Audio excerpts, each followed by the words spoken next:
आज ये बिखरे बिखरे कैसे लग रहे हो तुम लोग। बीच वाले चले गए। अच्छा, एक क्लास और है ना इसके बाद तो।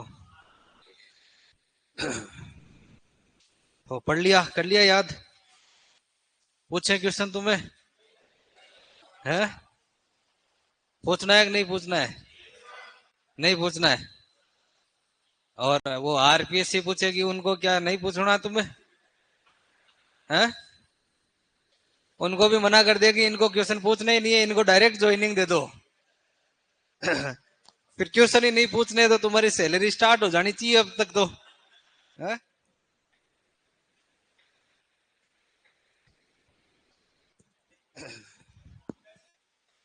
तो कौन बताएगा भाई क्वेश्चन आंसर?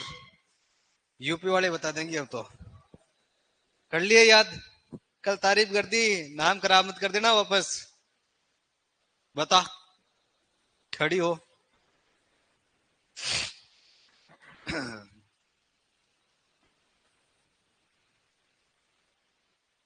शेखावटी ख्याल का प्रवर्तक कौन है? नानूराम है? नानूराम है क्या? कन्फर्म? तू बता भाई। हाँ। नानूराम है कि दूलिया राणा है? ऑप्शन में तो दोनों ही आएंगे ना। नानूराम ही है, बैठ जा। और इधर तू बता कि हमने चांद नीलगिरी, राव रिडमल, मीरा मंगल, इन ख्यालों की रचना किसने करी? लचीराम ने करी? कंफर्म करी? बैठ जा। अब ये बताएगी क्या नाम है? कोई सा ही नहीं बताएगी तू? उस्ता कला। बता। खड़ा हो। आज आया तो क्वेश्चन नहीं बताएगा क्या आज है? 3 दिन पहले का पूछूंगा वो बता दे। कब आया था तू? नहीं, इससे पहले कब आया था उस दिन का पूछ लूंगा। है? कहाँ गया हुआ था तू ऐसा तो आज ही आया है वहां से? है? कॉलेज में? तो वहां मतलब कोई अवार्ड देना था क्या? तू दे के आया किसी को? दे के आया कि लेके आया? दे के आया ना? तेरे बिना तो कॉलेज चलता नहीं। चलो ऑनलाइन वालों भाई, आ रही है आवाज? तो ये बता दे, दौसा किला कौन सी पहाड़ी पर है? कौन सी पहाड़ी पर है? देवगिरी पर है? तू बता भाई। हाँ। तू खड़ा हो। तू नहीं बताया इसको? है? तो किसने बताया? हाँ, तो ये बता कि जो स्वांग कला है, स्वांग कला का कौन सा कलाकार है जिसने मारवाड़ में जागीर प्राप्त करी थी?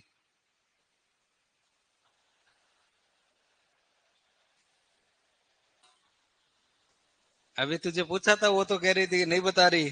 अब उसको पूछा है वो तेरे को आ रहा है। ये तो पढ़ाया ही नहीं। पढ़ाया तो था। अरे पीछे नाना पाटेकर। हाँ ये इधर। हाँ तो ये चांद खड़ा हो। हाँ तू बता।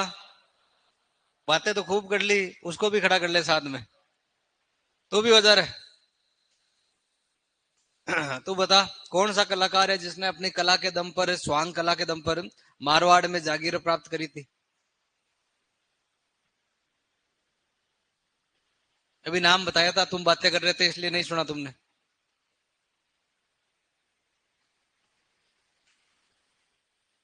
ऐसे याद थोड़ी आता है। पढ़ने से आता है तो याद करने का एक्टिंग कर रहा है मेरे सामने। है? तो बातें क्यों कर रहा था फिर? रहा नहीं जाता?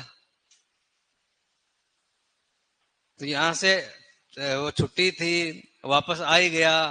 अभी भी बातें कर रहा है, बातें करने के लिए आया। इसकी गलती है ना? तेरी है, तेरी है गलती। तो पूछ रहा था, क्या पूछ रहा था? पर्सनल बातें नहीं करनी है, बैठ जाओ। अरे तुम्हें बताया था ना, धनरूप भांड। धनरूप ने मान सिंह के टाइम में जागीर प्राप्त करी थी।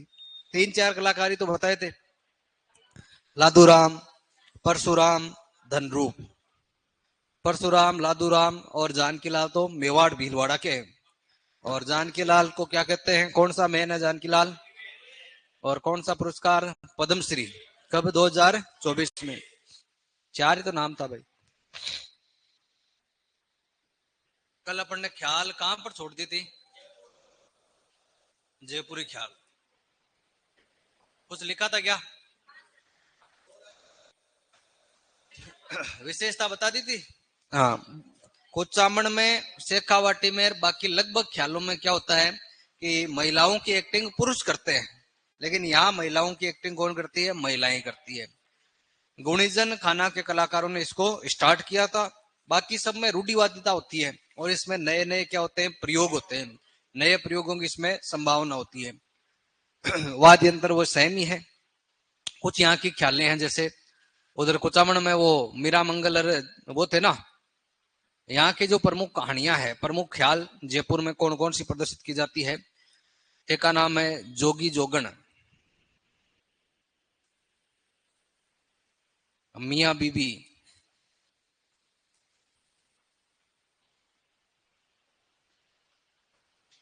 कान गुजरी।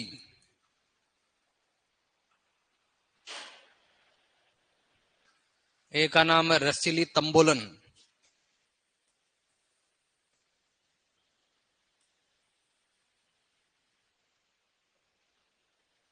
ये यहाँ की कहानियां हैं जिन पर यहाँ पर एक्टिंग की जाती है। एक है ख्याल भारमल्ली।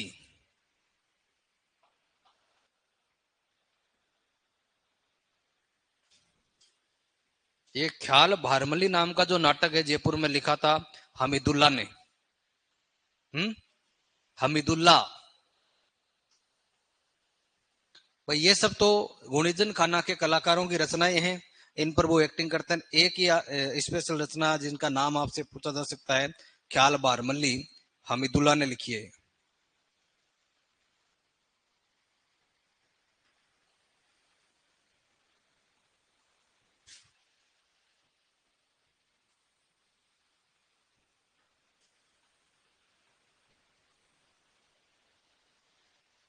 लिखो, कौन सा आविष्कार कर रहे हो? है एकदम चिपक के और बैठे हो।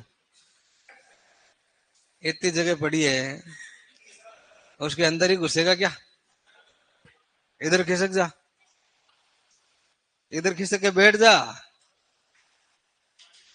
एकदम यूं चिपके जा रहा है। वो जो आकर्षण का बल इसके अंदर है कि तेरे अंदर ज्यादा है? आकर्षण विपरीत लिंगी के प्रति जो होता है इस उम्र में, एक जैसे को क्या कहते हैं, समलैंगिक वाला मामला कैसे हो रहा है यहाँ पर? पूरी टेबल खाली पड़ी है, फिर भी पास जाना है। हैं? क्या हो जाएगा? चिपक जाएगा? तो दूर दूर बैठेगा तो नहीं चिपकेगा।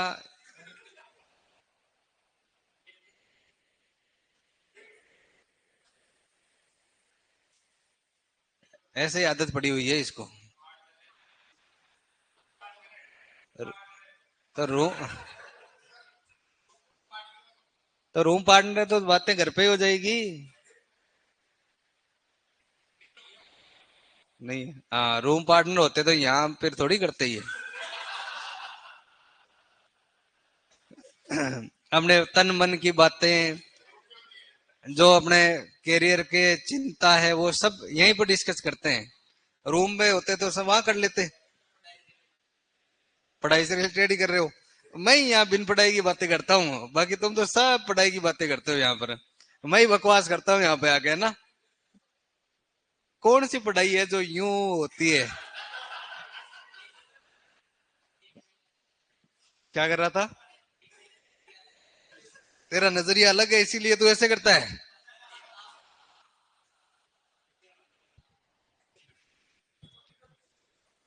क्या पूछ रहा था? तो अभी क्यों नृत्य पूछ रहा है? अभी नाट्य पूछ। अचानक याद आ गया। चल मैं तेरे को पूछता हूँ, खड़ा हूँ। अचानक याद आता है कि तेरे को क्या क्या याद आता है? अपने जो भवाई नृत्य है, उसके चार कलाकार के नाम बता। है? क्या कह रहा है? थोड़ा जोर से तो बोल। एक बात है, तुमसे जो कुछ क्वेश्चन पूछे तो एकदम मस्त होके बोला करो आराम से। तुम्हारे कॉलेज में वाइवा वगैरह नहीं होते थे क्या कभी? वाइवार दिए ही नहीं कभी? हैं? अब यहाँ पूछते हो तो एकदम मस्त होके अपने, अभी तो अपने यहाँ घर में ही है, परिवार में ही है। ऐसे ही तुम डरते डरते खड़े हो तो आरपीएससी में, तो फिर तुम्हारे हार्ट अटैक आ जाएगा ऐसे। इंटरव्यू होता तो फिर कैसे पास होते तुम बताओ? मस्त होके चिल हो गए, आए तो ठीक है, नहीं आए तो ठीक है। ऐसे तो है नहीं तुम पर जुर्माना लग जाता है। नहीं पता? तो कौन सा पूछू तेरे को? बीरबली पूछू, मयूरी पूछू? नहीं पूछना? क्यों याद नहीं है तेरे को, बताऊं? तो मैं जब यहाँ बात करता हूँ तुम, मैं नृत्य की बात करता हूँ तो तुम नाट्य की बात करते हो। मैं जब नाट्य की बात करता हूँ तब तुम नृत्य की बात करते हो। मैं दोनों की बात करता हूँ, तुम फतेह सागर की बात करते हो। इतनी दूर से आए गए, मेरे को सुनने के लिए आए हो, तो मुझे सुनो यहाँ पर। आधे घंटे की बात है। कितने घंटे की? हाँ, मतलब यहाँ तुम ध्यान पूरा यहाँ रखोगे तो तुम्हें याद होने की संभावना बढ़ जाएगी। मैं एक बात को 3 बार तुम्हारे लिए ही बोलता हूँ, बाकी मैं तो एक बार लिखा के आगे चला जाऊंगा। मेरा तो है, हो गया काम। तुम्हें याद हो जाए इसके लिए मैं बार बार बोल रहा हूँ। तुम्हें खड़ा करके क्वेश्चन इसलिए पूछते हैं, तुम एक बार तुम्हें पूछ लिया, कम से कम वो तो याद रखोगे। और वो कोई दूसरा सुनेगा तो उसको भी याद होगा। बाकी वो मेरे तो कोई फायदा है नहीं उससे, मेरी तो एनर्जी वेस्ट होती है उससे। तो ध्यान यही रखा करो रे। मैं 1000 बातें बोलता हूँ, लिखवाने से ज्यादा मैं जो बोलता हूँ उससे क्वेश्चन आते हैं। फिर तुम ध्यान नहीं दोगे तो हो जाएगी गड़बड़। अब अगर ये जयपुरी ख्याल ढंग से तुमने याद कर ली, समझ ली, तो आगे अपन एक नाटक पढ़ेंगे, तमाशा। वो अपने आप ही हो गया। तमाशा जो है जयपुर का है, जो जयपुरी ख्याल और ध्रुपद गायकी है। गाने, इसमें जो म्यूजिक होता है वो शास्त्रीय संगीत का एक टाइप है, ध्रुपद। उसका मिक्सचर है। वो गाना म्यूजिक तो कौन सा आ जाएगा? ध्रुपद वाला। बाकी यही सारी विशेषता आ जाएगी। जयपुरी ख्याल में क्या है? महिला पात्रों की भूमिका, महिला, और वो नगाड़ा और तबला और वो सारे वाद्य यंत्र आ जाएंगे। तो ध्यान से सुनोगे तो आगे की सारी चीजें हो जाएगी। एक ख्याल तुम्हारे इधर पूर्वी राजस्थान में, हेला ख्याल, सुना है नाम? हेला ख्याल का जो क्षेत्र है, दौसा। दौसा में एक जगह है लाल सोट। दौसा वाला जानता होगा लाल सोट को अच्छे से। हाँ, सोट पड़ते हैं तो कैसा हो जाता है? लाल।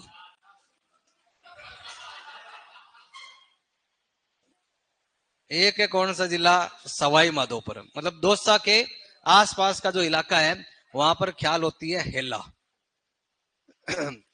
इसका नाम हेला ख्याल इसीलिए है, इसमें जो डायलॉग बोले जाते हैं ना, जैसे किसी को हेला पाड़ते हैं ना, अपन हेला देते हैं, आवाज देते हैं ना, वैसे इसमें सारे डायलॉग होते हैं। जैसे कुचामणी में ओपेरा चली थी, और शेखावाटी में बातचीत की शैली थी, और इसमें कैसे चली है? हेलावाड़ी।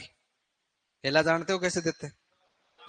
तो जाने, ऐसे नहीं देते। लंबी टेर, ये डोसा वाला बताएगा भाई, ये तुम्हारे उधर की है। ये तो बता दे तू हेला। अपने मान ले, वो क्या नाम है उसका, भूपेंद्र, राकेश। राकेश को बुलाना है, हेला देना है, कैसे देगा हेला?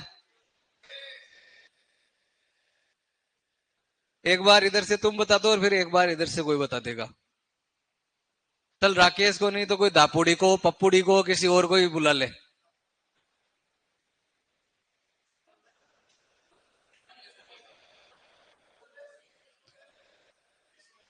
हाँ तू बता दे। हेला देना ही नहीं आता। इधर यूपी वालों को आता है। कौन सुनो। इधर ये कोटा वाला कहेगा भाई। तू बोला आपने पपुड़ी ने बोला किया बोला सी। पपुड़ी को हिला दे के बता। हाँ।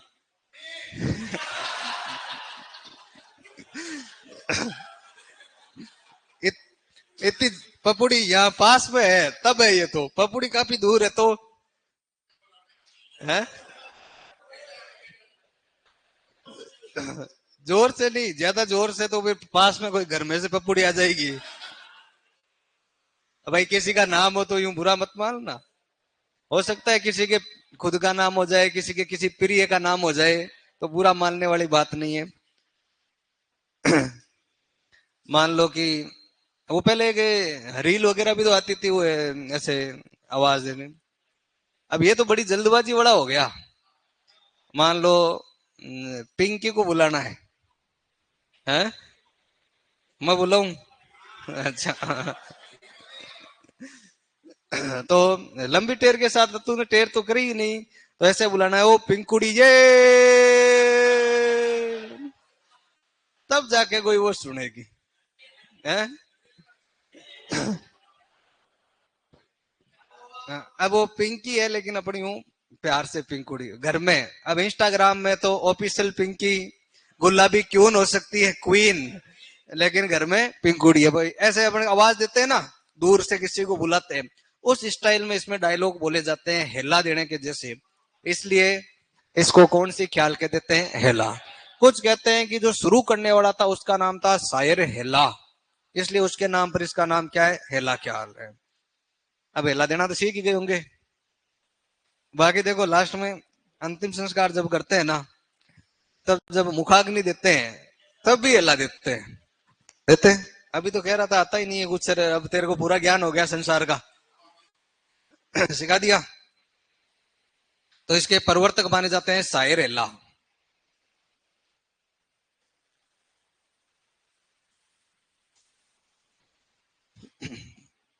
इसमें जो वाद्य यंत्र है जब हेला दिया जाता है तब तो इसमें बजाया जाता है नौबत।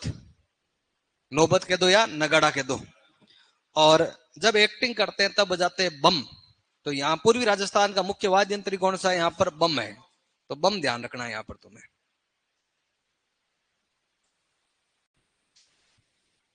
इसकी विशेषता क्या लंबी टेर हेला स्टाइल में संवाद है।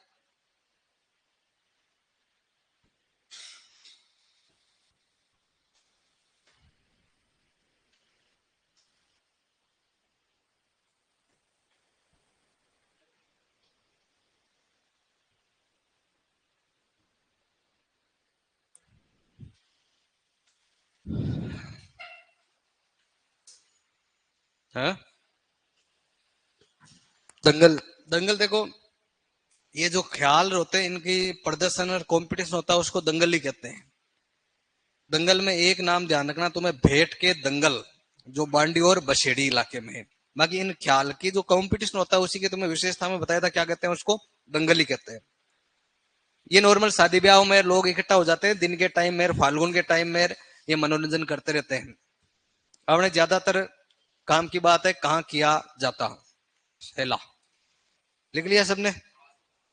अगला लिखो कन्हैया ख्याल। ये सवाई माधोपुर करौली धौलपुर मतलब पूर्वी राजस्थान की खास बात है ये।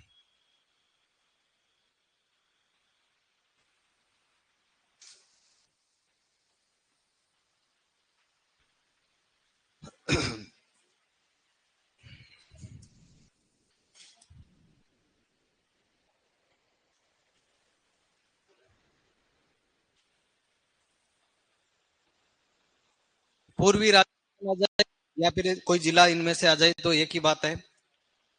बातें नहीं रहे।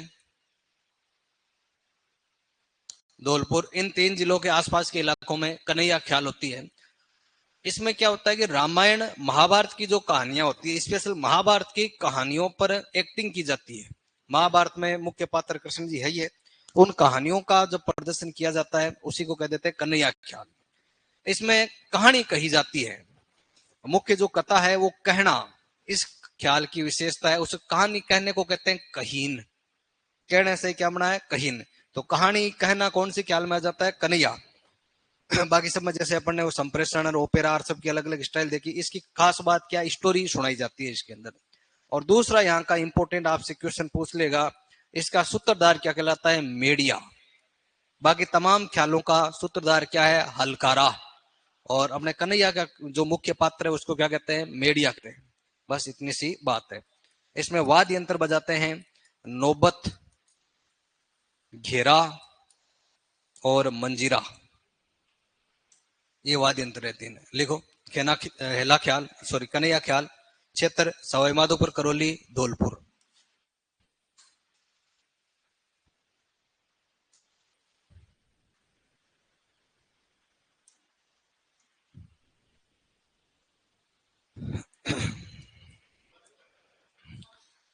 लिख लिया क्षेत्र? हाँ। नौबत, घेरा, मंजीरा। घेरा, घेरा मतलब गोल घेरा होता है, उस पर चमड़ा मड़ा होता है, तो वाद्य यंत्र का नाम घेरा। चंग होता है ना, चंग के जैसा होता है। ढप देख लो, चंग देख लो। क्षेत्र लिख लो। सूत्रधार मेडिया।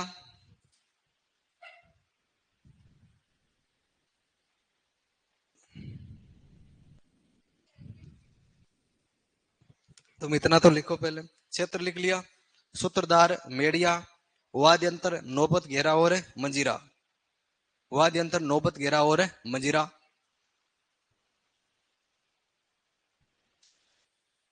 आगे लिखो। इसमें अब करते क्या है, जैसे बाकी में कुछ ना कुछ स्टोरियां थी, इसमें कौन सी स्टोरी है? इसमें रामायण महाभारत। इसमें रामायण महाभारत की कहानी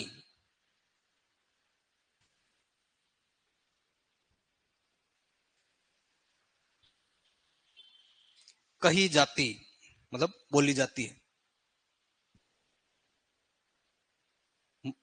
कहानी कही जाती। वो कहानी कहना इसमें क्या कहलाता है? कहीन। तो आगे लिख लो, मुख्य कथा को कहीन कहा जाता।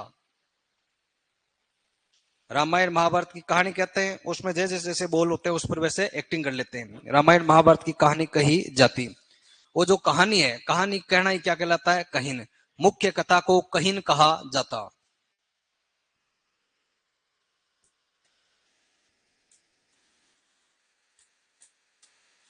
इस ख्याल में देखो, सबसे ज्यादा इंपॉर्टेंट क्वेश्चन आपका यही है। सूत्रधार क्या कहलाता है? मेडिया। क्योंकि बाकी सब में तो है हलकारा, इसमें है मेडिया। बेडिया नहीं है, मेडिया है ना।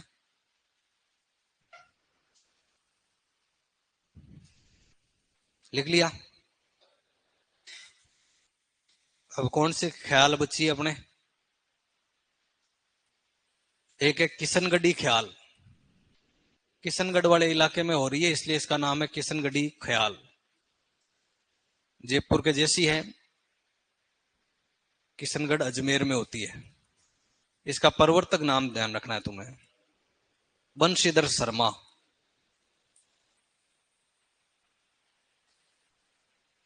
आगे एक नाम आएगा बंशीधर भट्ट, वो तमाशे में है।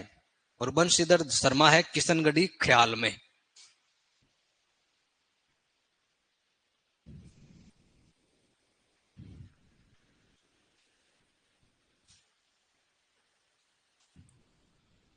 एक है माच ख्याल।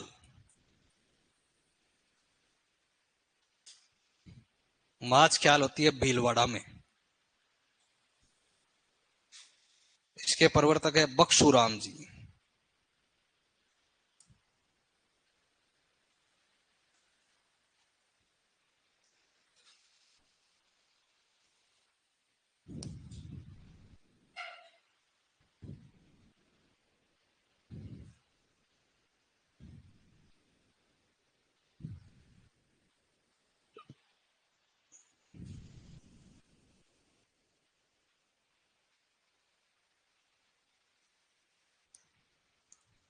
एक ख्याल है जिसका नाम है अली बख्शी।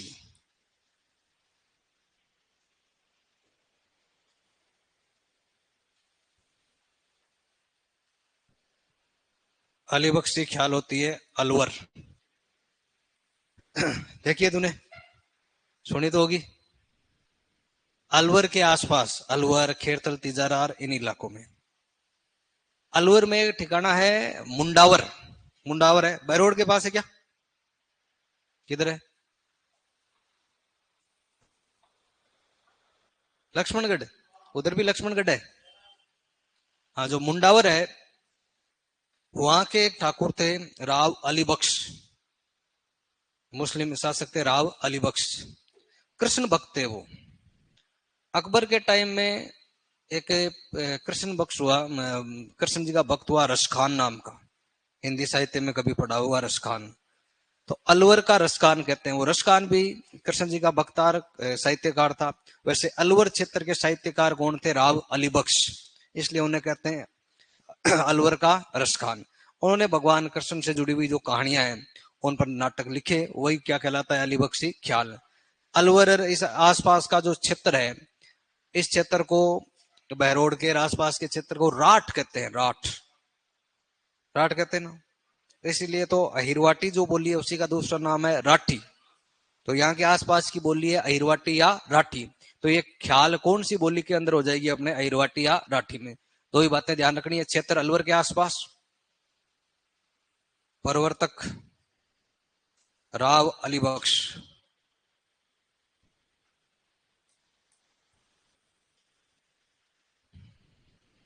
भाषा बोलियां पढ़ानी बाकी है क्या तुम्हें? एक बार पढ़ाई तो थी रे। एक बार भी नहीं पढ़ाई। ये मुंडावर के हैं।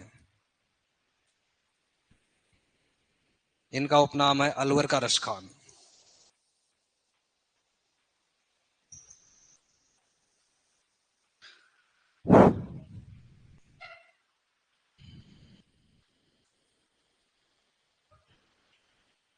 अलवर का रसखान।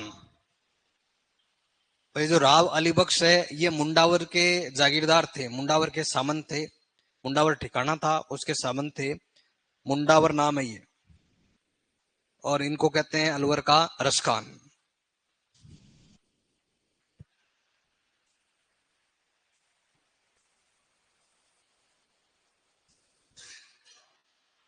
अब देख लो हर इलाके में कौन सा नाटक है? ख्याल।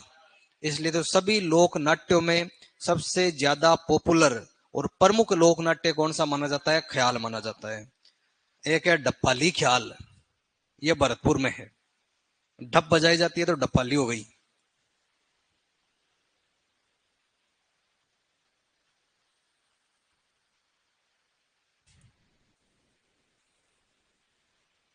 भरतपुर, डीग, धौलपुर।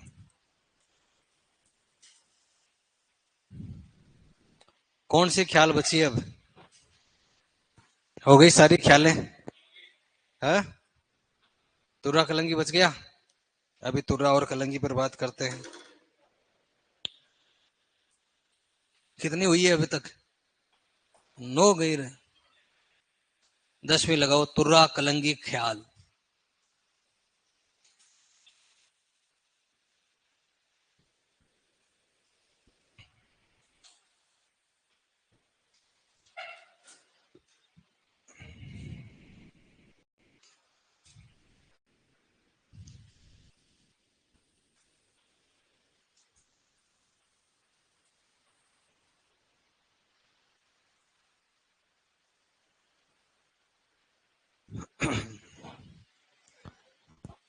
तो तुम पहले तो मेरे को एक बात बताओ।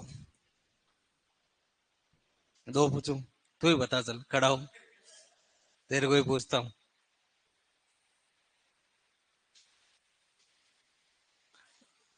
तुर्रा कलंगी क्या होता है?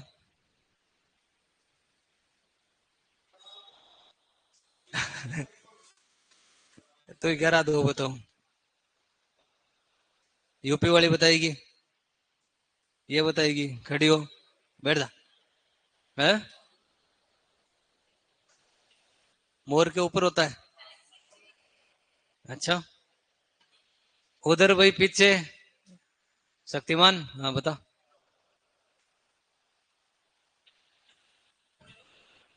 हाँ। हाँ, जो सापा होता है ना, बैठ जा, शाबाश। पगड़ी को सजाने के आभूषण है ये। तुर्रा, कलंगी, सिरपेच, चांद, सूरज, एंटीनार। वो सापे में यूं ऊपर एक एंटीन सा दूर लेके निकला रहता है ना, वो तुर्रार, फिर कलंगीर, सहरार, ऐसे पगड़ी को सजाने के लिए होते हैं ये। तो बता देता अभी। अभी इंग्लिश मीडियम वाले में यही कह रहे थे सर, कोई कह रहा मुर्गे के होता है। अच्छा, ये बात है क्या? कोई कह रहा मोर के होती है। अरे मैं क्या, होता तो मैंने तो देखा नहीं, मुर्गा और मोर के कहाँ होती है, कैसे होती है, लेकिन सापे वाले तो जरूर है। तो इसका नाम तुर्रा कलंगी क्यों पड़ा? दो कलाकार है, एक का नाम है शाह अली और एक का नाम है तुक नगीर। शाह अली मुस्लिम कलाकार है और तुगनगीर हिंदू है। तो हिंदू और मुस्लिम कलाकारों के द्वारा कौन सी ख्याल प्रदर्शित की जाती है? तुर्रा कलंगी। मेवाड़ और मध्य प्रदेश के आसपास के इलाकों में ये अपना कार्यक्रम करते थे। चंदेरी रियासत है यहाँ पास में। चंदेरी के राजा के दरबार में इन्होंने अपना ख्याल प्रस्तुत किया। किसने? शाह अली और तुगनगीर ने। चंदेरी का राजा इनसे बहुत प्रसन्न हुआ। प्रसन्न होकर चंदेरी के राजा ने तुगनगीर को तो अपने सापे का क्या दे दिया? तुर्रा। और शाह अली को क्या दे दी? कलंगी। छोटी बात नहीं है ये। राजा अपना सापा उतार कर उसमें से गिफ्ट दे। पगड़ी उतारना, पगड़ी सम्मान का सूचक है, तो इनके सम्मान में उन्हें अपनी पगड़ी उतार दी। तब से ये अपने तुर्रा और कलंगी लगा के एक्टिंग किया करते थे। इसलिए ख्याल का नाम है क्या हो गया? तुर्रा कलंगी ख्याल। प्रवर्तक तो कौन है? शाह अली और तुगनगीर। कौन से राजा ने? चंदेरी के राजा ने इनको सम्मानित कर दिया। होता क्या इसमें? इसमें शिव और पार्वती, इनसे जुड़ी हुई जो कहानियां होती है उनका मंच पर प्रदर्शन करते हैं। दो ग्रुप बन जाते हैं। एक ग्रुप तो होता है तुर्रा का ग्रुप और एक ग्रुप हो जाता है कलंगी का ग्रुप। जो कलंगी है वो किसको मिली थी? शाह अली। तो कलंगी वाला जो ग्रुप है उसका लीडर तो कौन है? शाह अली। तुर्रा वाले ग्रुप का तुगनगीर। जो तुर्रा है ये तो किसका प्रतीक माना जाता है? शिव का। कलंगी किसका प्रतीक मानी जाती है? पार्वती। तो तुम्हें कहते कि तुर्रा किसके पक्षधर है, तो क्या बताओगे? शिव के। पार्वती का पक्षधर किसको माना जाता है? कलंगी को। ठीक है, तो कलंगी तो यहाँ पार्वती का प्रतीक है और तुर्रा किसका प्रतीक है? शिव का। शुरू करने वाले शाह अली और तुगनगीर है। इसमें मुख्य जो वाद्य यंत्र है वो बजाया जाता है चंग। चंग वाद्य यंत्र बजाते हैं। इस ख्याल में मालवा के टच में या मेवाड़ में जो ज्यादा इलाके हैं, निम्बाहेड़ा, गोसुंडा, चित्तौड़गढ़ और एमपी का नीमच, इन इलाकों में ख्याल प्रदर्शित की जाती है। कुल मिला के कौन से इलाके में इसका प्रदर्शन है? मेवाड़ में। उधर पूरा एरिया अपन ने कवर कर लिया। कौन सा बचाता? मेवाड़। मेवाड़ में कौन सी हो रही है? तुर्रा कलंगी। अपने यहाँ मेवाड़ में कौन कौन कलाकार है? तो एक का नाम है जयदयाल सोनी। जयदयाल सोनी। चेतराम। एक का नाम है हमीद बेग।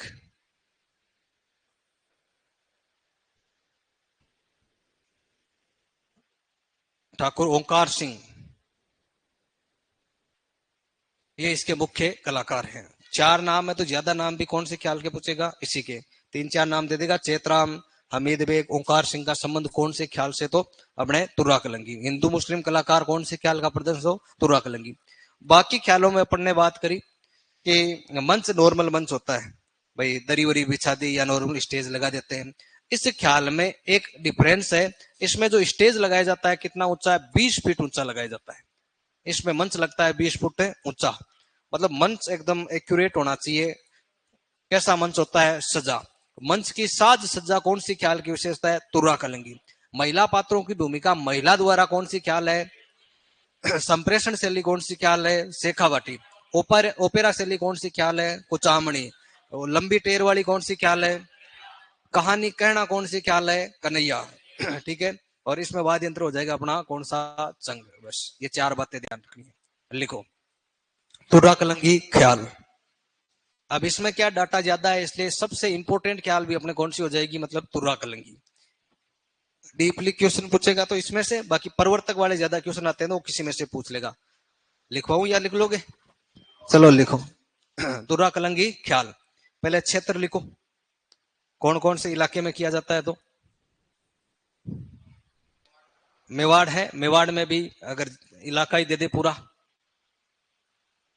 तो आपको बताना है गोसुंडा, गोसुंडा, निम्बा हेड़ा, चित्तौड़, नीमच, इनके आसपास क्षेत्र में लिखो गोसुंडा, निम्बा हेड़ा, चित्तौड़ व नीमच के आसपास।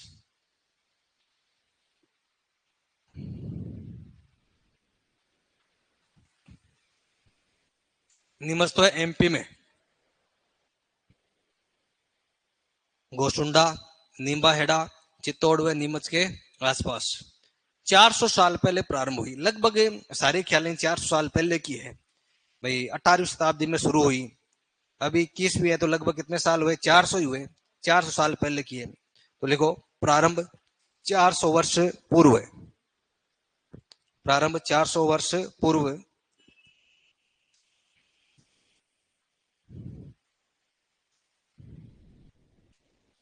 मुस्लिम संत शाह अली, मुस्लिम संत शाह अली, वैसे तो नाम से ही पता चल जाता, मुस्लिम संत शाह अली व हिंदू संत तुगनगीर द्वारा प्रारंभ 400 वर्ष पूर्व मुस्लिम संत शाह अली व हिंदू संत तुग नगीर द्वारा। तो प्रवर्तक है शाह अली और तुगनगीर। लिख लिया?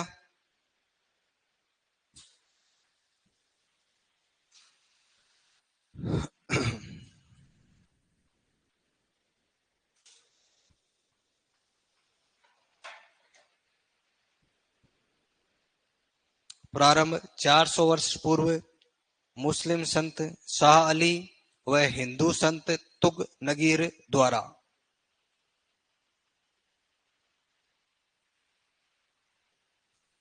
आगे लिखो चंदेरी के राजा ने, चंदेरी के राजा ने इनकी कला से प्रसन्न होकर, चंदेरी के राजा ने इनकी कला से प्रसन्न होकर अपने सापे का तुर्रा, चंदेरी के राजा ने इनकी कला, किनकी कला? शाह अली और तुगनगीर की कला, इनकी कला से प्रसन्न होकर अपने सापे का तुर्रा, राजा ने अपने सापे का तुर्रा तुगनगीर को, सापे का तुर्रा तुगनगीर को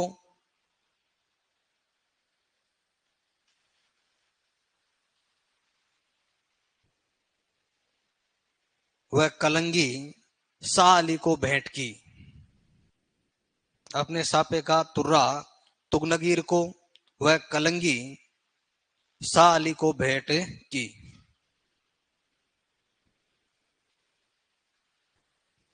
कर दी क्या? कहां के राजा ने करी थी? शाह अली को तो क्या दिया था? शाह अली को कलंगी, तुगनगीर को तुर्रा, तो तय से तुगनगीर, तय से ही तुर्रा, अली से कलंगी, उधर ई की मात्रा, उसमें भी ई की मात्रा। इसमें दो ग्रुप बनते हैं, दो पक्ष होते हैं, दो पक्ष होते हैं। एक तो ग्रुप होता है किसका? तुर्रा का।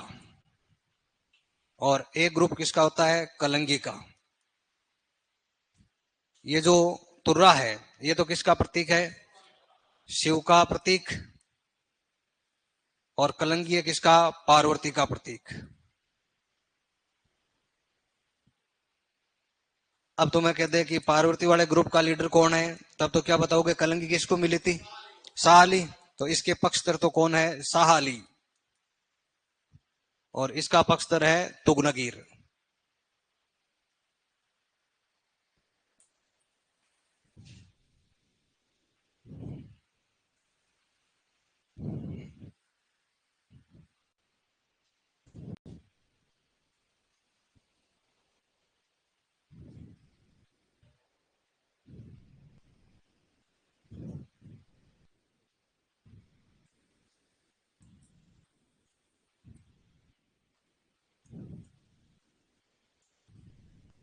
अब कैसा ही आए कि तुर्रा किसका प्रतीक है या तुर्रा ग्रुप का पक्षधर कौन है, तो वो अपन को ध्यान रखना है। तुर्रा का तो कौन है, तुगनगिर, और कलंगी का साली है।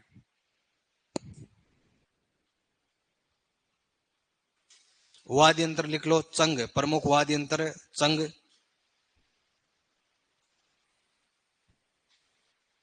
प्रमुख वाद्य यंत्र चंग बजाया जाता।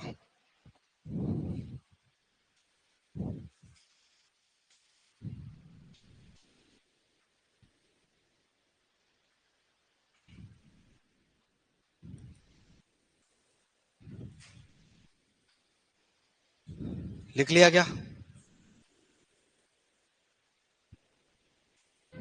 प्रमुख कलाकार।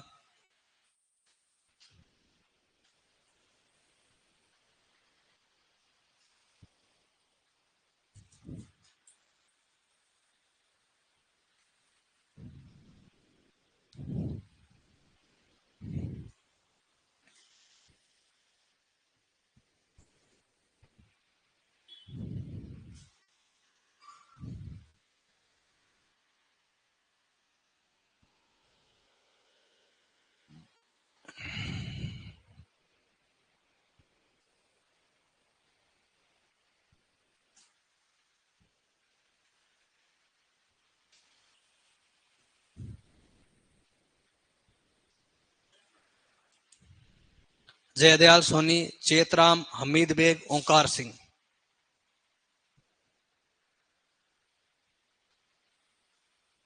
औरों से अलग क्या है इसमें? एक तो मंच की साज सज्जा, सजावट या साज सज्जा। मंच लगता है 20 फुट ऊंचा।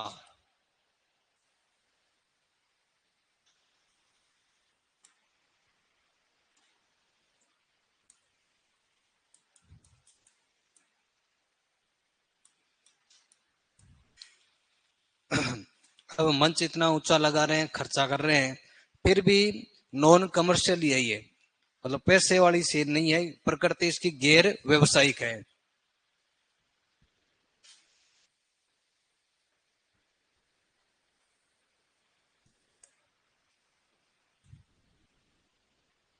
बाकी बातें वही सेम ही रहेगी।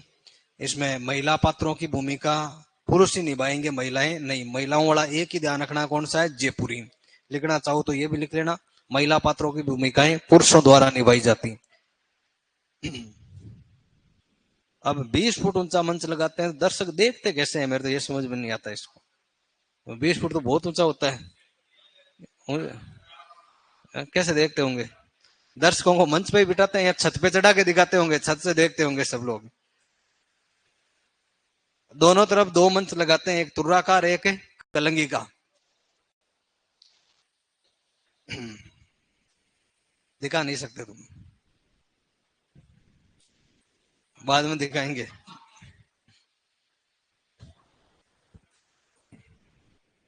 ख्याल है क्या है कि बहुत मामला चित्र विचित्र मेला हो जाता है फिर। लिख लिया क्या ये?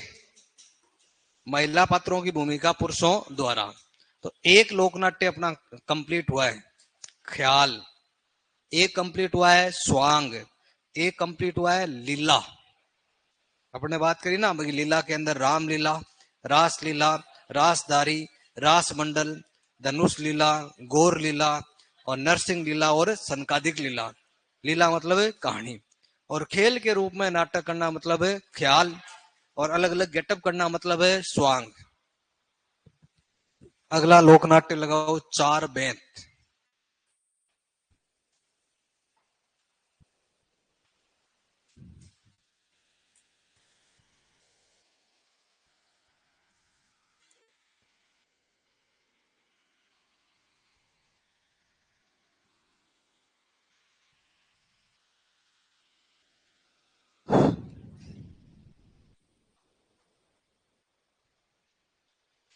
अब तो राकेश बता देगा पूरा करके ही।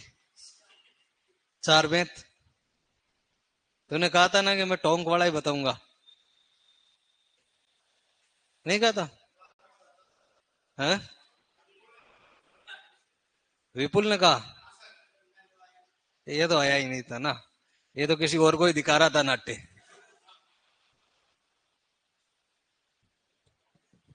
टोंक कैसी रियासत थी? मुस्लिम रियासत है ना। हिंदू मुस्लिम कलाकारों के द्वारा प्रदर्शित है तब तो तुरा कलंगी। मुस्लिम शैली में कौन सा है तब? चार बेत।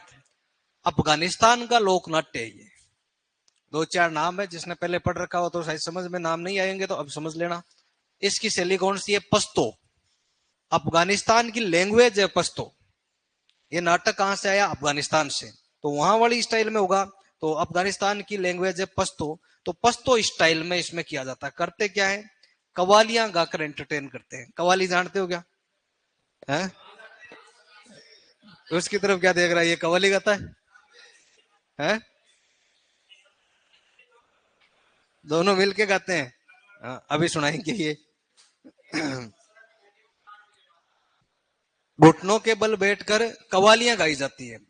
कवाली गाकर यहाँ पर मनोरंजन करते हैं, इसलिए इसका नाम क्या हो गया? चार बेत। चार बेत इसलिए है कि कवाली चार टाइप की गाते हैं इसमें। एक भक्ति की, एक श्रृंगार की, एक कोई नाम है रकीब खानी, और एक है गम्माज। वो चार टाइप की लाइनें होती है, इसलिए इसका नाम क्या हो गया? चार बेत हो गया। तीन बातें काम की। एक तो कौन सी स्टाइल के अंदर है? पश्तो।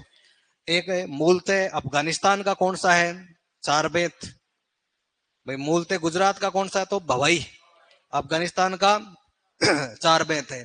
और इसमें क्या गाते हैं? कव्वाली। कौन से लोक नाट्य में घुटनों के बल बैठकर प्रदर्शन करते हैं तब? चार बेत।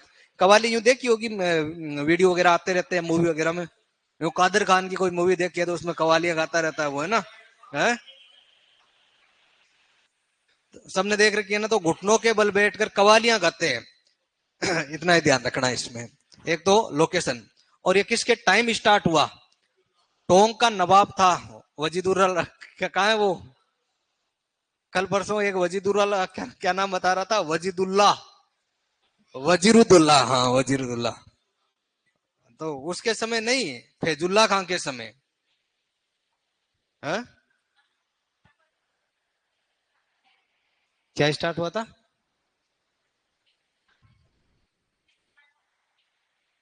ये स्टार्ट हुआ फैजुल्ला खान के टाइम। और स्टार्ट करने वाला जो था ना, वो करीम खान था। किस राजा के समय? तब तो फैजुल्ला खान। और किसने स्टार्ट किया तब? करीम खान। करीम खान निहंग। जैसे तमाशा लोक नाट्य अपन पढ़ेंगे जयपुर में, प्रताप सिंह के टाइम स्टार्ट हुआ वो। चलो लिखो चार बैत।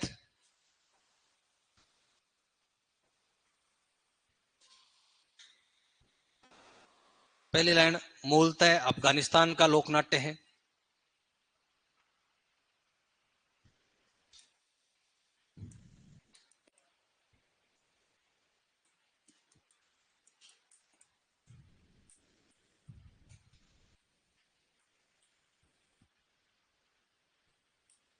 पश्तो वहां की भाषा है।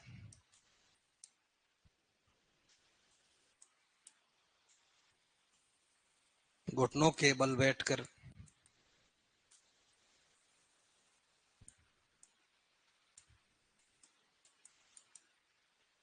कवालियां गाई जाती।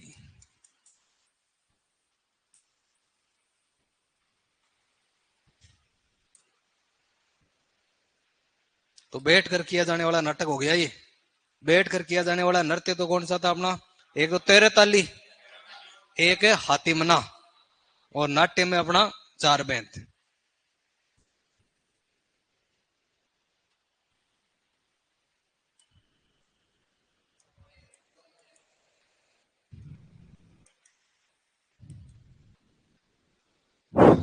वाद्य यंत्र इसमें ढप। संग तो किसमें था? तुरा कलंग में। ढप संग का छोटा रूप होता है। कवाली गाते थे, हाथ में वो एक तस्तरी लगा हुआ एक वाद्य यंत्र रखते हैं, डप। वो गाना सुना होगा, डपली वाले डपली बजा। वो ही डप होता है। छोटा चंगी होता है एक तरीका।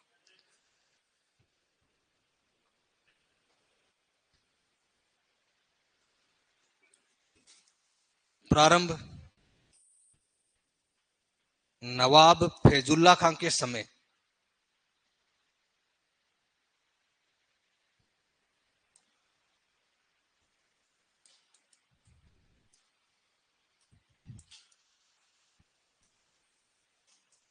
करीम खान निहंग द्वारा।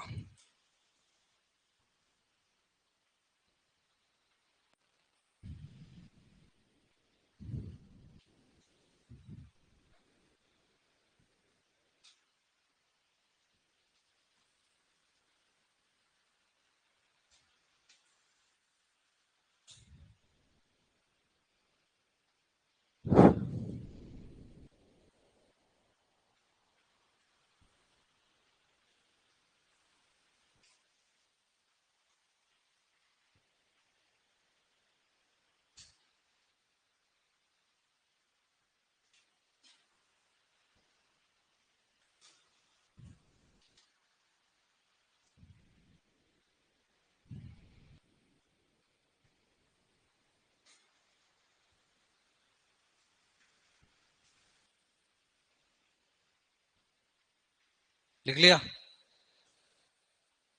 भाई। चार चार लाइनें होती है तो चार टाइप होते हैं इसके, चार प्रकार, इसलिए इसे चार बेंत कहते हैं।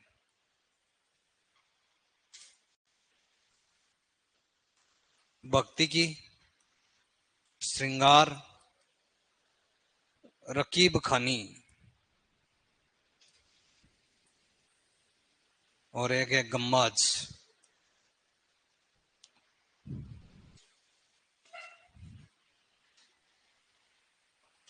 तुम कह दे गम्माज, रकीब खानी, ये भक्ति श्रृंगार किसके प्रकार है, किस लोकनाट्य का, तो चार बेंत है। चार चार लाइनों में बोलते हैं, इसलिए चार बेंत कहते हैं इसको। तुरा कलंगी मिला तो तुरा कलंगी हो गया।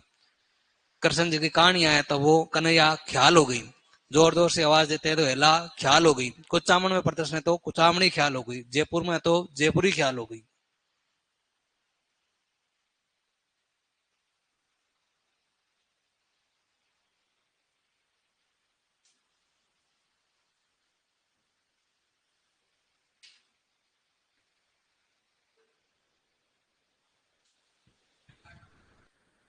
गम्माज,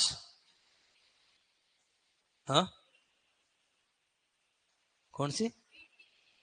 भेड़ की भेंट के दंगल, ये जो नाटक होते हैं उनका कंपटीशन होता है, उसी को कहते हैं दंगल।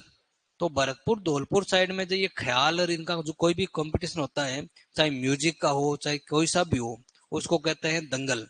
जैसे हरियाणा साइड में कहते हैं रागिनी, और पूर्वी राजस्थान में उसको कह देते हैं दंगल। धौलपुर में होता है। हाँ आगे अभी और लिखवाएंगे तुम्हें। मैंने सोचा तू कह रही है भेड़ की नस्ल कौन सी है, भेड़ की नस्ल में मेरे को कैसे पूछ रही है तू? है क्या इधर टोंग के आसपास है क्या कोई नस्ल? कौन सी? सोनाड़ी, मालपुरी, मालपुरी है। हाँ, हमके टोंग से कोई नस्ल याद आ गई होगी। तो टेस्ट में तुम्हारे है क्या वो टेस्ट जो 23 तारीख का है? हाँ तो भाई नृत्य और दुर्ग टॉपिक आएगा, अक्षदीप है। क्या हुआ? हाँ तो वो तो देखो शेड्यूल जो आया उसके अकॉर्डिंग है, बाकी होना तो पूरा ही चाहिए। होना तो पूरा ही चाहिए था। पर वो कह रहे थे कि भाई शायद आप लोगों ने कहा होगा कि हमें दो ही टॉपिक दो, हैं? तो मैंने कहा था, तब कहा कि भाई 1 महीने पहले बताया हुआ है बच्चों को, ऑनलाइन ऑफलाइन बस शेड्यूल अब की बार पूरा दिलवा देंगे। हाँ होना तो यूं ही चाहिए था कि भाई या तो पूरा जो आरपीएससी का सिलेबस है वो पूरा डाल दे, या फिर कम से कम जितना तुम्हें पढ़ाया है वो ही डाल देते। भाई जितने टॉपिक तुम्हें पढ़ा दिए उनका तो होना चाहिए था। अब इनमें से कुछ टॉपिक का तो अभी लास्ट टाइम ही तुम्हारे हुआ है। हाँ तो हाँ, अभी ताजा ताजा ही हुआ है। बाकी सब्जेक्ट का ज्यादा होगा वेटेज शायद, नहीं है? तो तुम लोगों ने करी होगी डिमांड फिर। चलो देखते हैं चार बेंत कैसा होता है, ट्राई करते हैं। एक बार आंखें बंद कर लो, एक बार सब आंखें बंद कर लो, जब मैं कहूं तब खोल लेना। कर ली? मन की आंखें बंद है? मन की तो बंद है, वही तो समस्या है कि मन की आंखें खुली होनी चाहिए।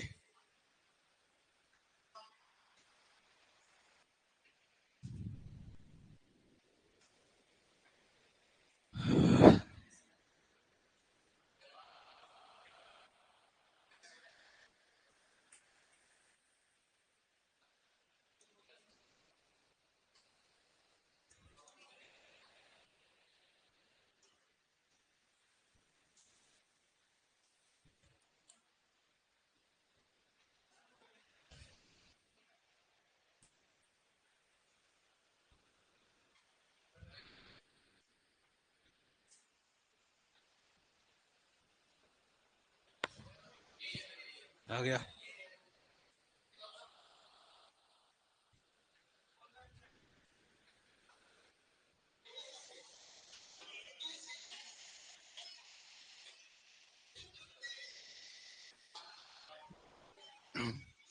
ये ये खड़ा कैसे हो गया भाई? बैठ।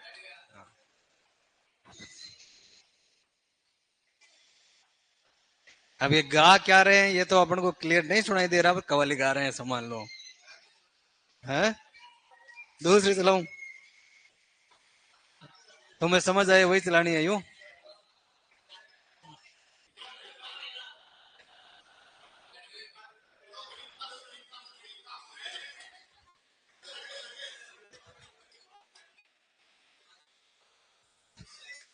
तुम शाना शाना बैठ जाओ, नहीं सर पे मार देगा तुम्हारे।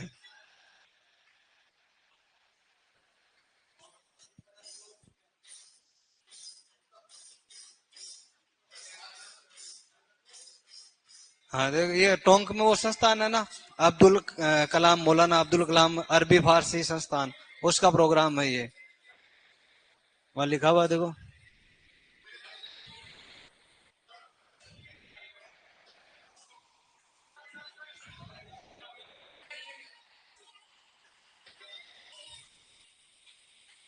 क्या कह रहे हो? हाँ डब यही है, थोड़ा और छोटा होता ही है।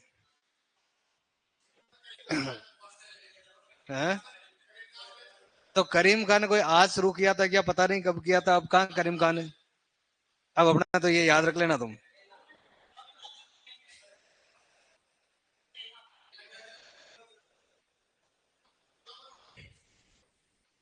सारे थोड़ी चलाने हैं।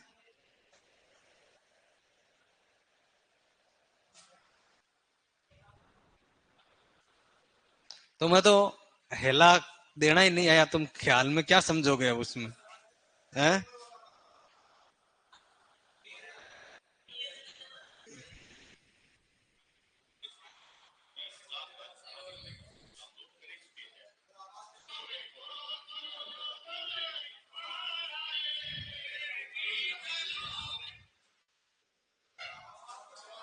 आवाज कॉपीराइट आ जाता है आवाज में। अब वो जो बड़ा सा आवाज यंत्र रखा हुआ कौन सा है? बम है। वो बजाते हैं रे शादी ब्याह में, गणगौर होली के अवसर पर इकट्ठे हो जाते हैं लोग और एंटरटेनमेंट कर लेते हैं, वही है ला ख्याल है। ठीक है।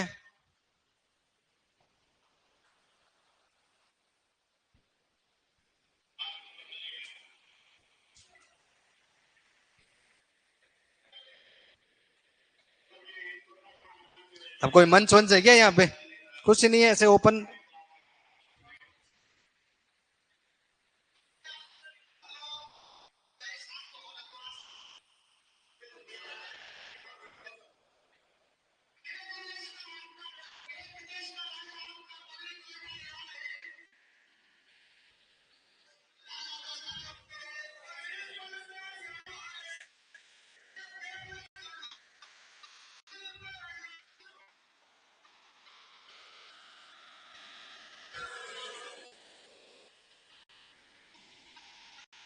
बाकी तुम फोन में देख लेना, अब तुम्हें समझ में तो आ नहीं रहा, ईयरफोन लगाना और वहां देखना।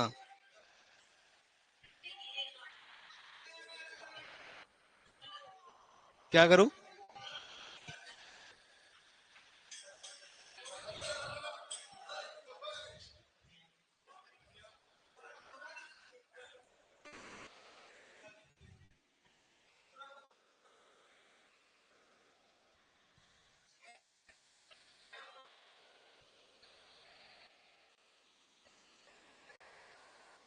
अटक गया क्या?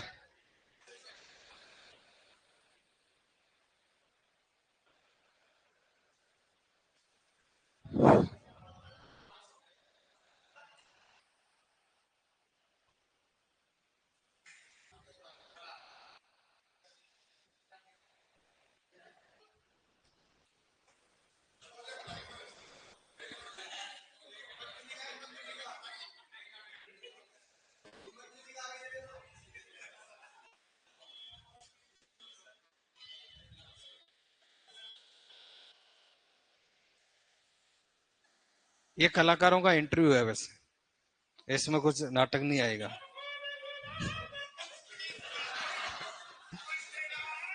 तैयार हो रहे थे कलाकार।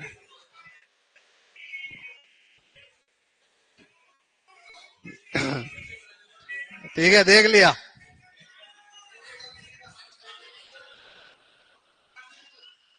अब मंच तो देखो इतना बड़ा, इसमें कहाँ दिखेगा? ये थिएटर के अंदर कर रहे हैं अब।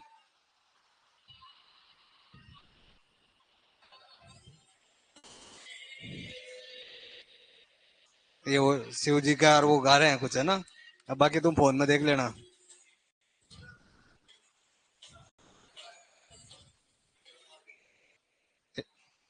ये बढ़िया कर लेता है, तेरा स्कोप है इधर।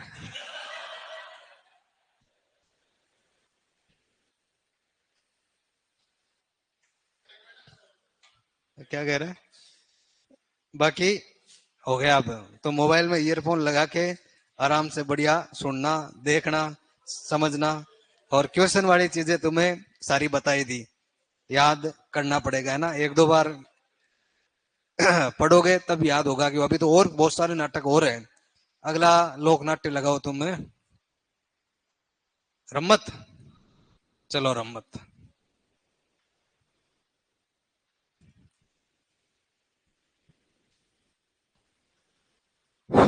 रम्मत जो लोक नाट्य है, जैसलमेर से स्टार्ट हुआ, लेकिन सबसे ज्यादा पॉपुलर कहां पर हुआ? बीकानेर में।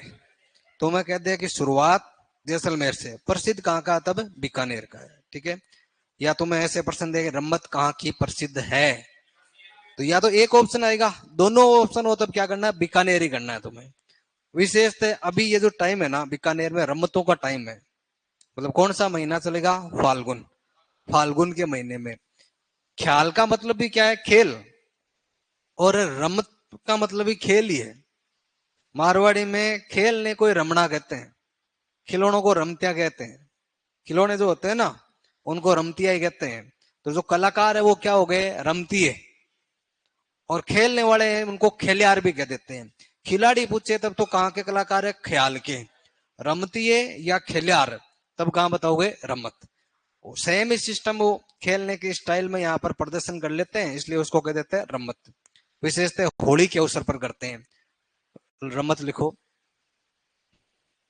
प्रारंभ जैसलमेर से, प्रसिद्ध बीकानेर।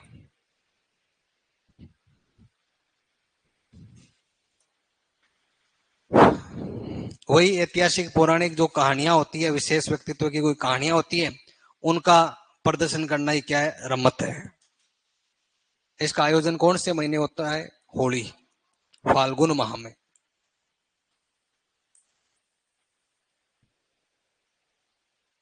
माह है श्रावण। फागुन और सावन में ज्यादा होती है रमतें।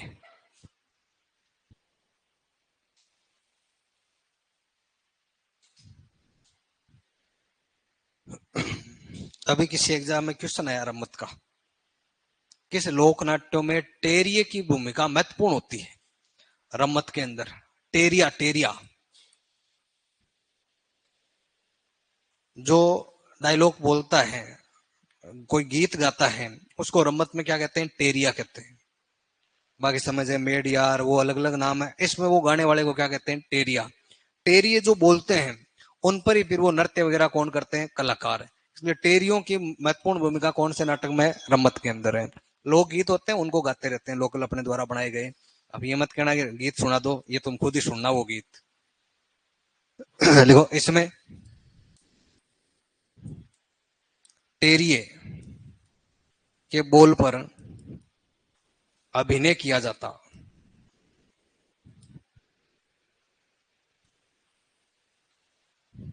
टेरिया कौन?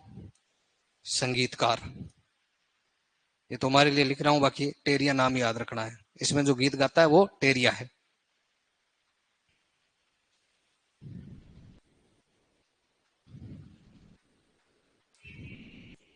टेरिया, टेरिया, टेरिये के बोल पर अभिनय किया जाता।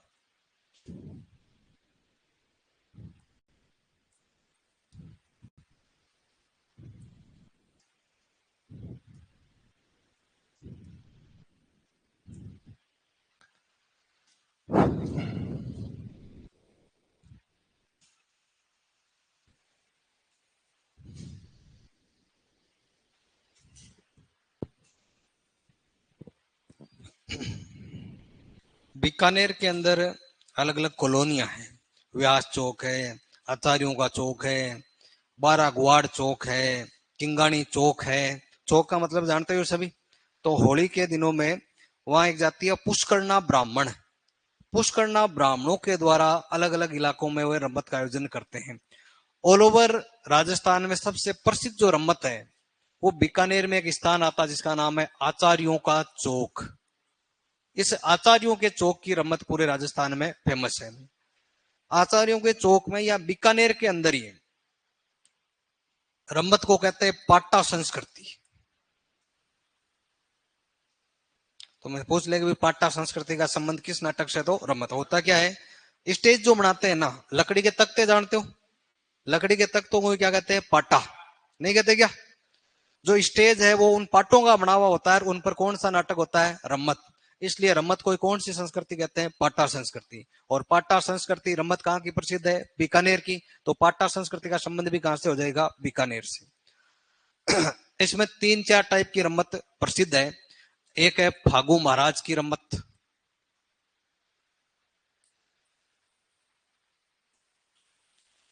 फक्कड़दाता की रम्मत।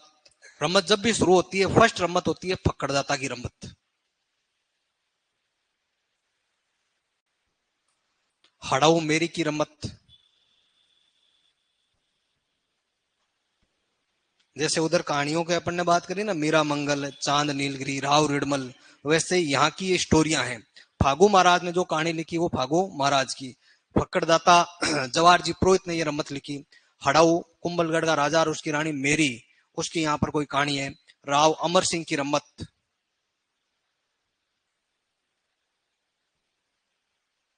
ये यहाँ की प्रसिद्ध प्रसिद्ध रम्मतें हैं। ये सारी की सारी बीकानेर में होती है। तो तुम्हें कहते हैं कि बीकानेर में रम्मत के लिए प्रसिद्ध स्थान तब तो आचार्यों का चौक। और बीकानेर में रम्मत को कौन सी संस्कृति? पाटा संस्कृति कहते हैं। इतना लिख लिया सबने? तो रम्मत शुरू तो जैसलमेर और फेमस कहां पर हो गई? बीकानेर। फाल्गुन और श्रावण में होती है। आगे लिखो तुम। बीकानेर का आचार्यों का चौक या आचार्यों का चौक बीकानेर। आचार्यों का चौक बीकानेर। आचार्यों का चौक बीकानेर। तो सीधा भी पूछ ले आचार्यों का चौक कहाँ स्थित है, तो बीकानेर। आचार्यों का चौक बीकानेर रम्मत के लिए प्रसिद्ध माना जाता।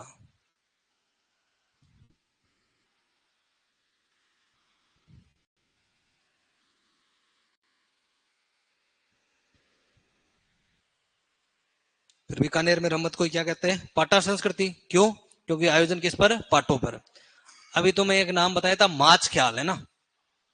भीलवाड़ा में कौन सी ख्याल है? माच। नहीं लिखवाया था क्या?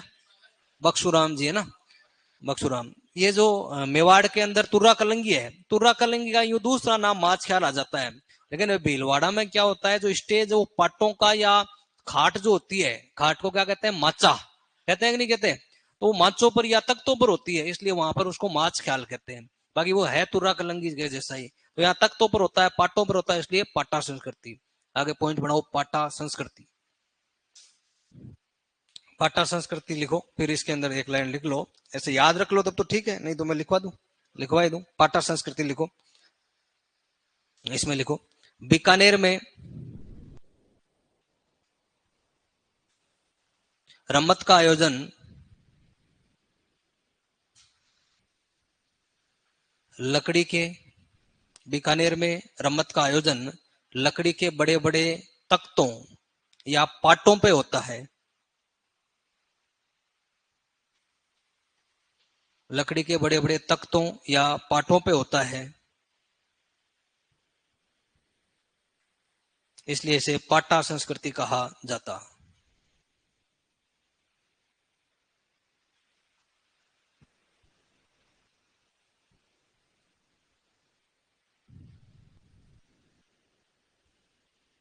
फिर प्रमुख रम्मतें कौन कौन सी है?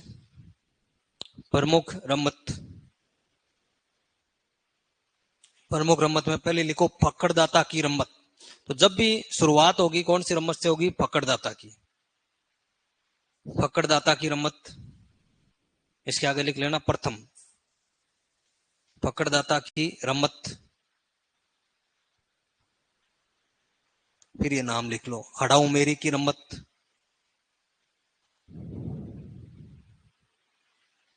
फक्कड़दाता की रम्मत, हड़ाऊ मेरी की रम्मत।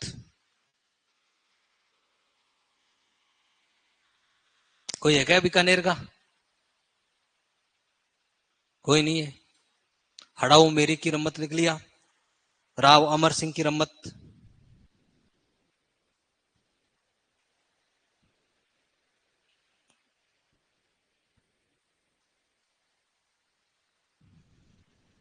फागू महाराज की रम्मत,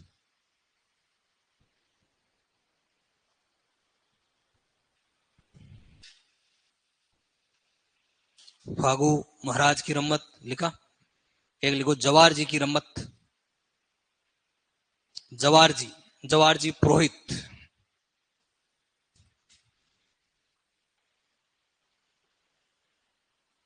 मतलब इन रम्मतों के ये रचनाकार है, फागू महाराज, जवार जी।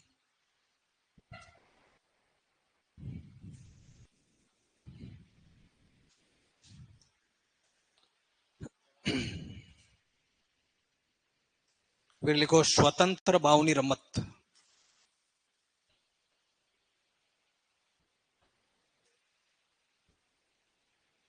स्वतंत्र बाउनी रम्मत।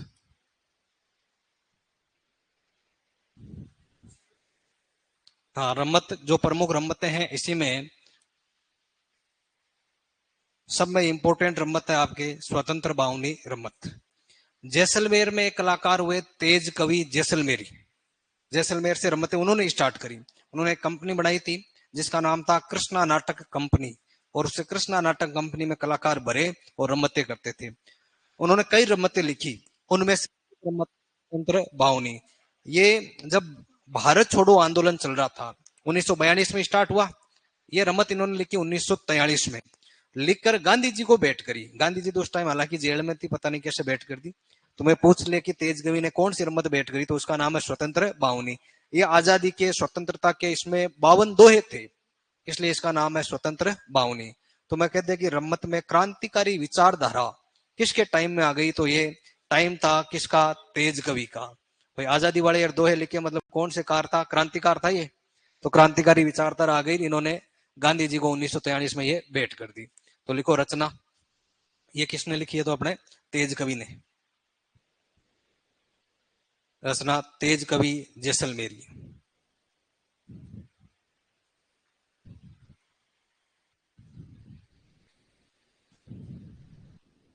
1943 में इन्होंने यह गांधी जी को भेंट की।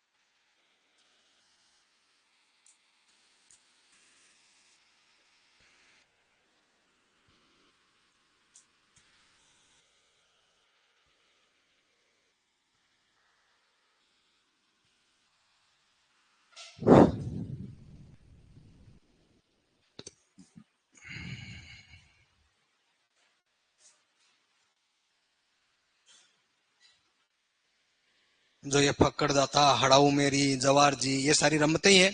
उनमें एक रमत है स्वतंत्र बावनी, ये जैसलमेर के तेज कवि ने लिखी थी।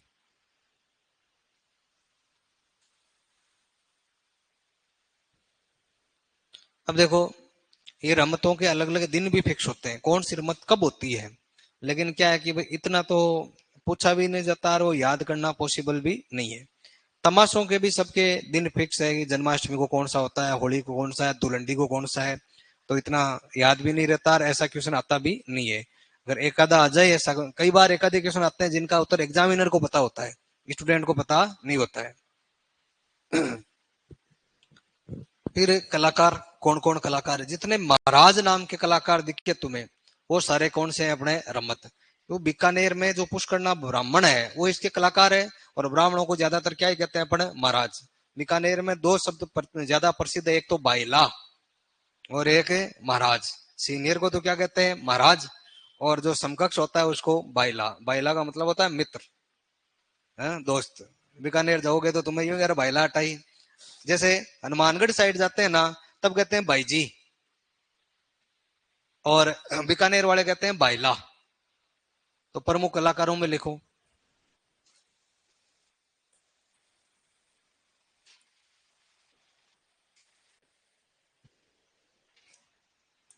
फागू महाराज, सुआ महाराज,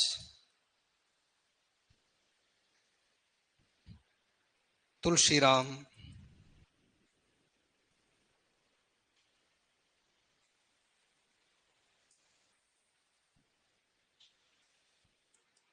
मणिराम,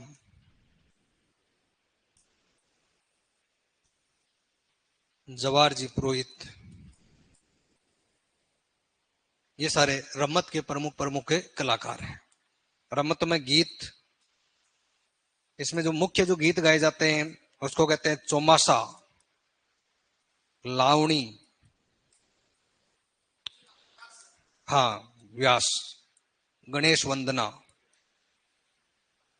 तुलसीराम व्यास, मणिराम व्यास, जवार जी, फागू महाराज, ये सब अपने रमत के प्रमुख प्रमुख कलाकार हैं।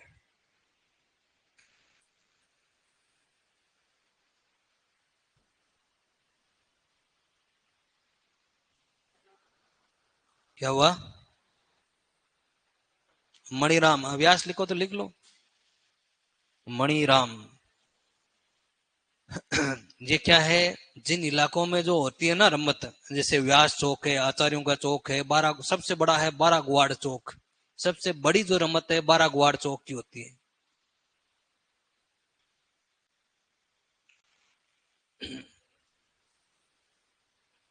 बीकानेर का एक ही टाबर नहीं है। बीकानेर में मतलब एग्रीकल्चर का माहौल कम है, किसी ने नहीं करी बीएससी, कोई नहीं आया तैयारी करने के लिए, कोई आसपास का ही नहीं है। किधर के हो तुम, हाड़ौती के सारे, मतलब चौथे बेस में कोटा का, संभा का रिजर्वेशन है तुम्हारा, है। करौली दौसा के तुम तीन चार हो, हाड़ौती वाले कितने। आज तो कम ही है भाई। बाकी हाँ, एक बैच में वो तुम्हारा ही बैच होगा जिसमें कोटा वाले हैं। यही है क्या वो, बाकी छुट्टी पर है आज। आज 11वीं 12वीं में साथ ही थे यहीं पे, 11वीं 12वीं में तो वही, तो मतलब डबल ले सारे के सारे हाड़ौती वाले ही बनेंगे। तो उधर क्या है कि कुछ डिस्काउंट मिलता है क्या एग्रीकल्चर लेने पर, रिश्ता जल्दी हो जाता है क्या, ब्याह जल्दी होता है क्या एग्रीकल्चर लेने पर, है। लहसुन तो होता है उससे, उससे एग्रीकल्चर लेने का क्या है। अच्छा, मतलब क्या जोर आ रहा है, आके बैठ नहीं रहे यूं कह रहा है क्या। मैं कह रहा हूँ मतलब एक तो यूं कोई इलाका होता है, मान लो ये सीकर के आसपास का बेल्ट है, यहाँ मेडिकल डिपार्टमेंट का क्रेज ज्यादा है, ज्यादातर जो डॉक्टर वगैरह है ना वो उधर मिलेंगे आपको, है ना। तो ये बीकानेर के इधर हनुमानगढ़ साइड का, इस साइड में पीटीआई बहुत ज्यादा मिलेंगे तुम्हें, पीटीआई पीटीआई खिलाड़ी खिलाड़ी उधर ज्यादा मिलेंगे। है। हाँ, झुंझुनू साइड के अंदर पूरे फौजी फौजी मिलेंगे तुम्हें, ज्यादातर फौजी उधर के ही मिलेंगे। अब या तो तुम्हारे उधर ऐसा है कि एग्रीकल्चर है, एग्रीकल्चर वालों को यूं स्पेशल माना जाता है, बीटेक एमटेक की जैसे, कि एग्रीकल्चर वाले मतलब कृषि वहां ज्यादा होती होगी इसलिए भाई एग्रीकल्चर के आ गया मतलब अच्छा इंसान नहीं, यू योग्य ज्यादा है।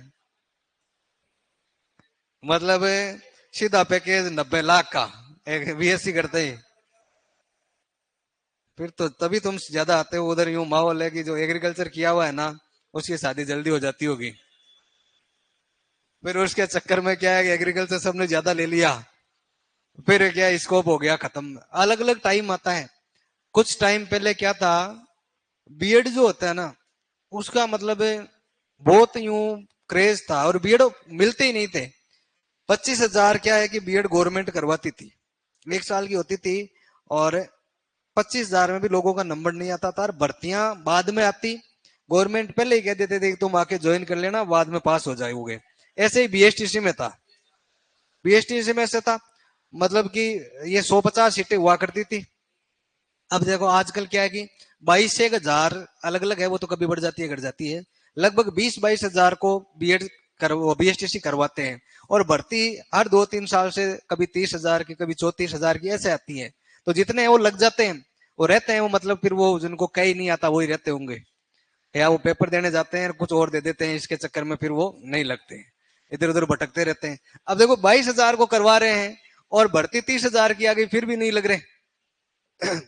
ऐसे ही बीएड का था, तो भर्तियां आ रही थी खूब, बीएड वाले कम थे, सरकार कंटिन्यू ले रही थी। तो अपने वालों ने कश्मीर जा जाकर बीएड कर ली। कश्मीर में यूं गाड़ियां भर भर भर के जाती थी बीएड वालों की। बीएड किया हुआ मतलब यूं बहुत ऊंची डिग्री माना जाता था। ये देखो कश्मीर के लाल चौक में बम गोले बरस रहे हैं, गोलीबारी हो रही है, हमले हो रहे हैं, उधर पेपर लिख रहे हैं लोग बीएड के। इतने रिस्क ले लेकर लोगों ने बीएड करी। अब आजकल कोई भी पत्थर फेंको किस पर जाकर गिरता है, बीएड वालों का कोई मतलब। बाद में टाइम आया बीटेक का, खूब बीटेक करी लोगों ने, बीटेक मतलब यूं माहौल। अब आजकल बीटेक वाले कॉलेजों में कबूतर ही नहीं जाते। कैफे वालों को और पीजी वालों को किराए पर देनी पड़ती है कॉलेजों की बिल्डिंग, उसका क्रेज खत्म हो गया। तुमने हाड़ोती में एग्रीकल्चर का माहौल बना रखा है, तुम मतलब भट्टा बिठा के मानोगे एग्रीकल्चर का उधर। अब बीएसटीसी का यही हाल है। बीएसटीसी में लाख लोग नहीं मिलते थे, भर्ती आ जाती 2-3 साल से, तो 1 लाख फॉर्म भरे जाते थे। मतलब जैसे पिछली बार 28,000 30,000 की भर्ती थी, तो लाख के आसपास फॉर्म आए। कोई सेकंड ईयर भर दिया, कोई इसे भर भरा के भर दिए। अब फॉर्म आया इसके बाद रीट के अंदर 4.5 लाख। लाख में तो 30,000 लग जाते थे, बाकी रह जाते थे। इस बार 4.5 लाख अब पीछे पड़ गए बीएसटीसी के। गवर्नमेंट प्लानिंग कर रही है किसको बंद कर दे बीएसटीसी को। बीएड वाले तो 20 लाख हो गए, जैसे ही थोड़े दिनों में बीएसटीसी वाले हो जाएंगे। तो आपने क्या है कि पीछे पड़ जाते हैं, उस चीज को बंद करवा के ही मानते हैं। अब तुम लोग हैं, ये तो बंद कहां से होएगी, ये तो अपने जरूरत है, खेतों में करनी पड़ेगी। स्कोप तो है ही एग्रीकल्चर में। तो रम्मत हो गई अपनी पूरी, अगला नाटक लगाओ तमाशा। तो रम्मत में इतनी बातें ध्यान रख लोगे। शुरुआत कहां से, जैसलमेर, प्रसिद्ध कहां की, बीकानेर। क्या कह रही है भाई, रम्मत करनी है क्या तेरे को, या बीएड करनी है, क्या कर रही है तू, बीएड कर रही है। एग्रीकल्चर वाले करते हैं ना बीएड। अब 1 साल की होने वाली है बीएड, 4 साल की डिग्री जिनके पास है उनके लिए बीएड 1 साल की है। अगला सेशन 26 में ही आएगा, तो नेक्स्ट सेशन उसमें ही 1 साल की हो जाएगी। उसमें जो पीजी वाले हैं ना, पीजी वालों के लिए 1 साल। फिर उसमें उसमें भी कैटेगरी रहेगी। ये जो फर्स्ट ग्रेड मास्टर बनता है ना उसके लिए तो 1 साल वाली बीएड है। सेकंड ग्रेड बनता है उसके लिए 3 साल वाली बीएड है। चार्ज की भी होती है, मतलब 2 साल की रहे उनके लिए। और जो मतलब पूरा ही टीचर बनना चाहता है, टाबरों से लेकर बूढ़ों का, उनके लिए 4 साल की बीएड, 12वीं के बाद से बीएड कर लो। बीए बीएड बीएससी बीएड जो होता है वो अलग अलग रहता है, वो अलग। अभी तो यूपी में यार क्या होता है, 9वीं 10वीं इनमें भी ये एग्रीकल्चर सब्जेक्ट होता है। अब नई शिक्षा नीति में अपने भी यूं होगा तो तुम्हारी वैल्यू बढ़ेगी। अभी तो बीएड वालों की या एग्रीकल्चर वालों की बढ़ेगी। अब बीएड तो अभी एग्रीकल्चर वालों को करवा ही नहीं रहे, कहाँ करवा रहे, सब्जेक्ट ही नहीं होता उनमें। पीजी पीजी के बाद में करते हैं, हैं? हाँ तो उसमें तो साइंस कर लेते हैं, फिर तुम एग्रीकल्चर कहाँ से आई। अरे अब तुम्हें क्या ज्ञान दूं मैं, कितना बताऊं। जो फर्स्ट ग्रेड होता है ना, उसके अंदर बाध्यता नहीं है कि आप मान लो कि फिजिक्स का लेक्चरर बनना चाहते हो और आपकी बीएड कहीं से भी हो चलेगी, आर्ट से हो, कोई साइंस है, उसने बीएससी कर ली, एमएससी कर ली, मतलब कोई बीएस बीए वाला है, उसने कर ली एमएससी, और बाद में वो बीएड है तो वो किसका लेक्चरर बन जाएगा, फिजिक्स का। क्यों एमएससी एमए कोई कर सकता है, कहाँ रूल है, कोई रूल है क्या। जो बीएससी करने वाला है वो एमए नहीं करता, तो मास्टर कोई कहीं से भी कर सकता है, मास्टर में कहाँ रूल है। तो ये कह रहा है कैसे करता है, तो ये तो मैं बता रहा हूं ना, एक डिग्री कंप्लीट हो गई बीएससी, एमएससी डिग्री अलग है तुम्हारे एग्रीकल्चर में। अब ये अलग अलग सेगमेंट होता है, देखो टेक्निकल का अलग है, तुम एग्रीकल्चर का अलग है, तुम्हारे लिए तो वो टेर सिस्टम ही अलग है, प्रैक्टिकल होता है और होता है, पीजी का एग्जाम होता है वो अलग है, दूसरी एमएससी अलग है। अब कहते हैं मैथ में बीए नहीं होती, मैथ में भी बीए होती है, वो एमए है ना, मैथ के अंदर एमए हो जाती है, एमएससी वाले ही थोड़ी करते हैं मैथ में पीजी। नंबर सिस्टम की कई डिग्रियां होती है, अपन तो क्या वो 3 4 ही जानते हैं अभी तक। हाँ, कई डिग्रियां हैं, बहुत सारी डिग्रियां हैं। अब धीरे धीरे सिस्टम आ रहा है कि डिग्री 2 साल छोड़ दी तो भी चलो वो मानी जाएगी, 2 साल पढ़ लिया यार, फिर धीरे धीरे अब यार बोर हो गए हैं, थोड़े दिन काम कर लेते हैं, छोड़ के जाओ और फिर 4 साल बाद वापस आ जाओगे, अपन ज्वाइन कर लेते हैं। कौन सा, एमएससी का। देखो पेपर आरपीएससी का, आरपीएससी का कोई सा भी पेपर हो, सीधा सा रूल है, आरपीएससी सबसे फॉर्म भरवाती है, आप डिग्री हो या नहीं हो फॉर्म भरो, पैसे दो हमें। मान लो एग्जाम है कब, 20 अगस्त को, और तुम पास नहीं हो, वो सीधा एक लाइन लिखते हैं, परीक्षा तिथि तक समस्त योग्यताएं पूर्ण हो। तुम नहीं हो तो भी अगर 20 अगस्त तक तुम्हारी डिग्री कंप्लीट है तब तो तुम योग्य हो। मतलब ये तो मैं एग्जांपल दे रहा हूं, कोई सा भी एक्स वाई जेड हो वो है अंतिम। जैसे अभी प्रोफेसर का एग्जाम होता है, हमारे मान लो प्रोफेसर का एग्जाम है, तो उसके अंदर ये प्रोसेस चलेगा चलेगा, इंटरव्यू जब आएगा, इंटरव्यू वाले दिन क्या होना चाहिए, सारी डिग्रियां कंप्लीट होनी चाहिए, एग्जाम कोई दो जाए, बीए वाला दो और एमए एमएससी कोई सा जाके दे दो वहां पर, एग्जाम फाइट कर लिया। अगर आपके पास डिग्रियां हैं, मान लो पीजी होना चाहिए, पीजी के बाद क्या होना चाहिए, नेट या पीएचडी या सेट होना चाहिए। तो पीजी होते हैं सेकंड ईयर वाले भर देते हैं, फिर पूरी होते होते 1 साल में वो हो जाती है कंप्लीट। नेट होता है साल में 2 बार, इंटरव्यू तक हो जाएगा 3 बार, जो एग्जाम पास कर लेता है फिर इधर मेहनत करके वो लग जाता है। तो कोई सा भी एग्जाम हो लगभग यही सिस्टम है, फॉर्म आप भर सकते हो, और अंतिम जो एग्जाम वाला दिन होता है, जहां जिस दिन आपका एग्जाम है, उस दिन अगर आप पूरी योग्यता कंप्लीट कर लेते हो तब आप मान्य जाओगे। अब किसी किसी में ये हो जाता है फॉर्म भरते टाइम होनी चाहिए, बाकी तो वो गाइडलाइन आती है हर की, सब एग्जाम का तो अपन कह नहीं सकते। वो आई थी, उन्होंने ये पहले कहना चाहिए ना, फॉर्म तो भरवा लिए, अब कह रहे हैं कि अगर, हाँ अब नया सिस्टम आ गया है कि जो बिना योग्यता वाला फॉर्म ऐसे करता है, परीक्षा में जाता है ना, उसको डिबार कर देते हैं, क्योंकि वो टाइम वेस्ट कर रहा है ना उनका। और ये भी रूल आ गया अब, आप योग्य हो, अधीनस्थ बोर्ड ने निकाला है, आपके पास सारी योग्यताएं हैं, आप बोर्ड के किसी एग्जाम में एक बार नहीं बैठे तो कोई बात नहीं है, दूसरी बार नहीं बैठे तो कोई फाइन का सिस्टम किया है। कितना किया है, हाँ, फिर अगले में नहीं बैठे तो और ज्यादा फाइन है। ऐसे ही करते करते 4 5 में बैठ गए तो बाद में कभी नहीं बिठाएगा वो।